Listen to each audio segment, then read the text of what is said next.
Hey guys, Moo JK here to talk about the current Ariana Grande collab event and kind of go over what to expect from the event, pointers, and also Ariana Grande's character herself, how good she is, and things like that. So we're going to cover that all in the video. So let's get right to it. It's actually not going to be too much to cover, I think. So Dangerous Woman Tour. Basically, it goes from entrance to main hall, entrance being basically the beginner level, and then intermediate, advanced, pro, elite.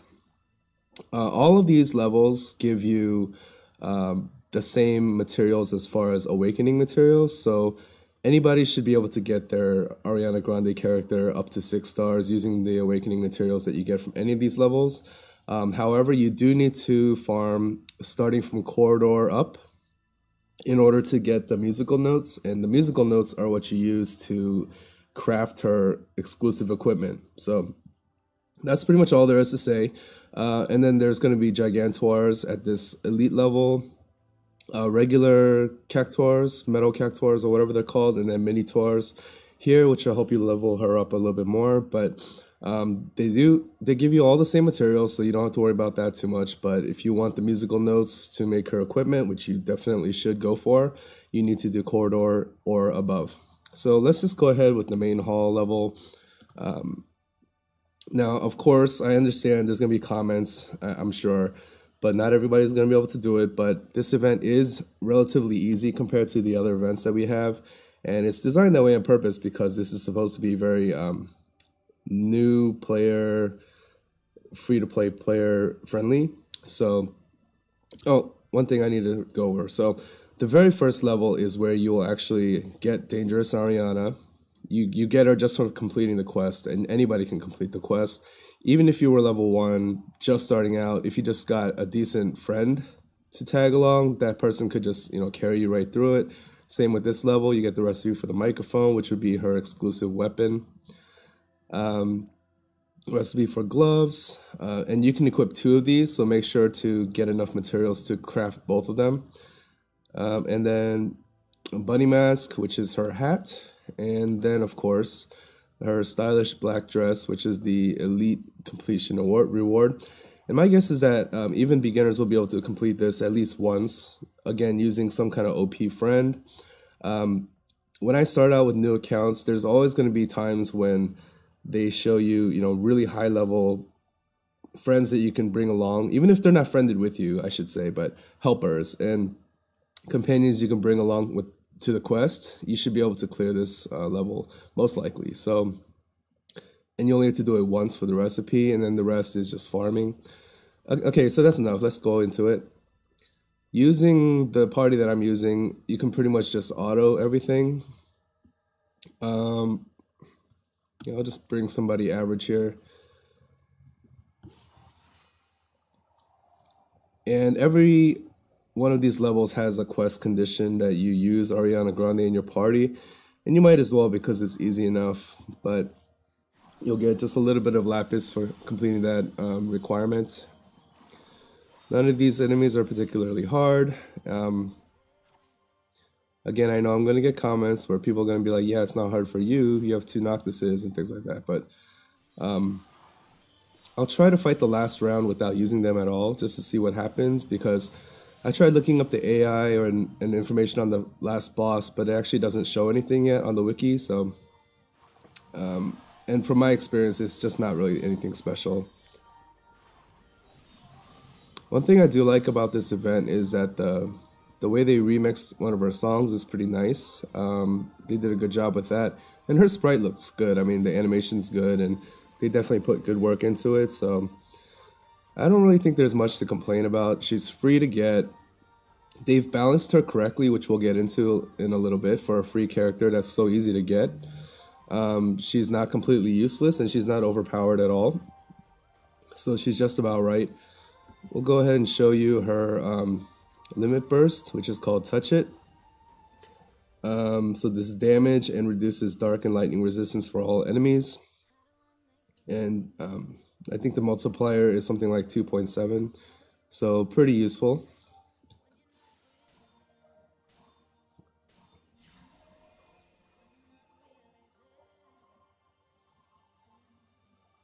Okay. My Noctises will just defend for now. And this is a friend that you could realistically find, I think, even if you're starting out. We'll use cut through.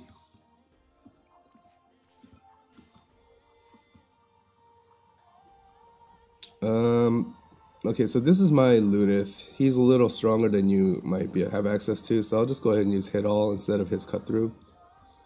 See if I'm sure the boss will survive, and then we get to see one of our attacks. Okay, she's resisting something, but I'm not quite sure what. Alright, so there's her attack, not very strong. She was able to inflict silence on pretty much everybody, so that could be a problem for mage teams. If you bring a physical team, then you're not going to have to worry about that. Anyway, that's pretty much all there is to see on her. We'll just go ahead and kill her now.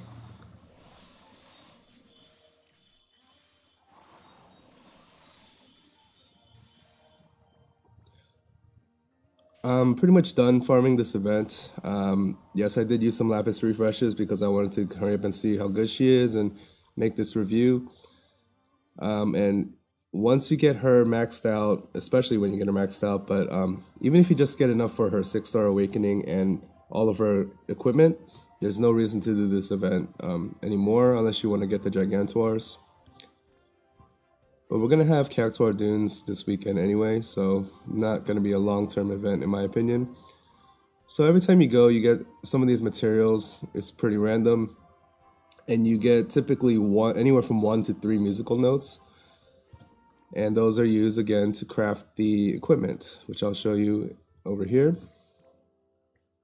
I've already made all of them, so we'll sort by magic. Her microphone is 24 musical notes. Oh no, I'm sorry, I have 24, but it costs 5, which is really cheap actually. Pretty good magic, and this is actually going to be her best equipment if she is able to farm up her Trustmaster reward, which gives 40% attack and magic for using a musical instrument. And this is the highest magic musical instrument in the game right now.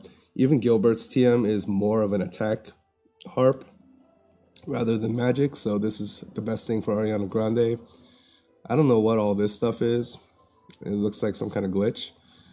Her stylish black dress costs 20, and this is the most expensive thing to craft. But I mean, on average, that's like 10 runs. It's not too bad. None of this stuff is really hard to get. Her bunny mask is 15 musical notes.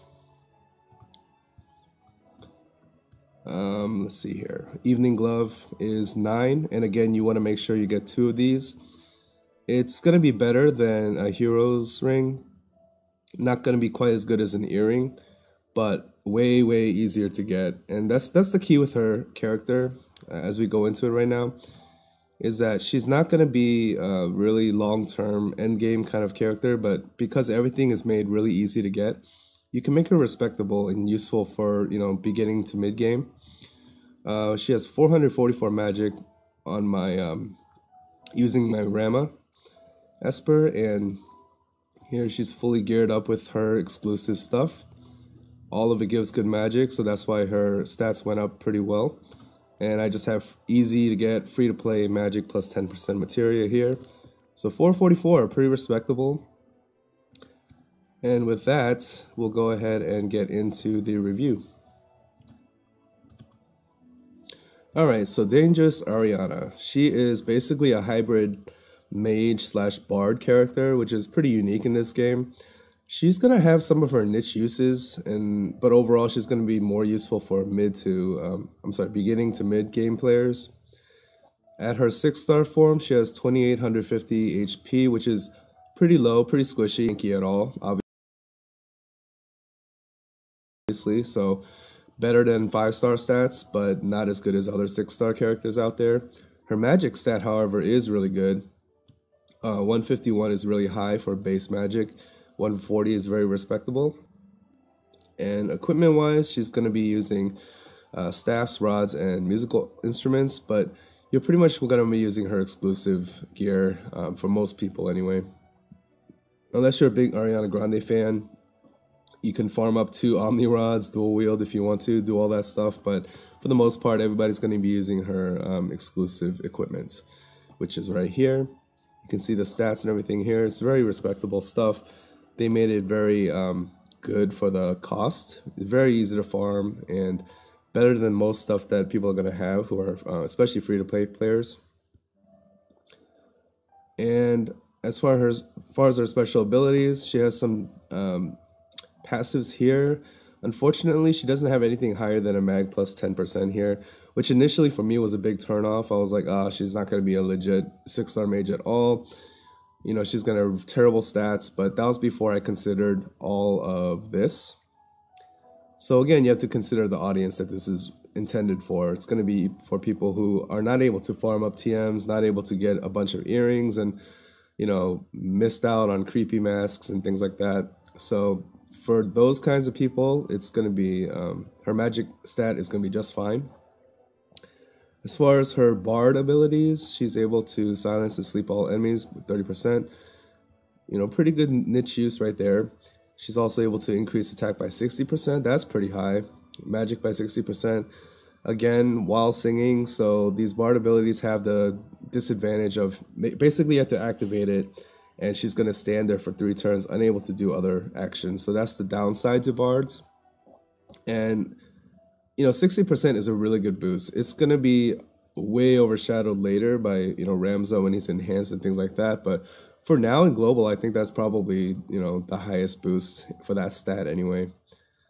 Definitely has some niche uses. Passion, increased resistance to disease and petrify, so she won't be able to be, you know, stoned. That's, you know, for some, again, early to intermediate players, she could definitely be somebody on your arena team because of that reason. Petrify is a big problem in arena, so if she's immune to it, definitely good to have, especially, you know, mages are good in arena anyway. So have MP consumed for songs, which is good because they're pretty expensive. So instead of 48, they're down to 24. Her level 100 ability, pre-chorus, it increases limit break gauge for by 150% for 3 turns to all allies, which is really, really unique. There are people who have passive, you know, LB gauge fill rate increases for themselves, but to have it for your party is very unique. Very expensive here too, but probably 48 with that passive we discussed earlier. The main downside to this, of course, is her likeliness of being targeted goes up by 30%, and you don't want her to be targeted because she's very squishy. Now, if there's a tank who can jump in front of her and protect her, that's just fine.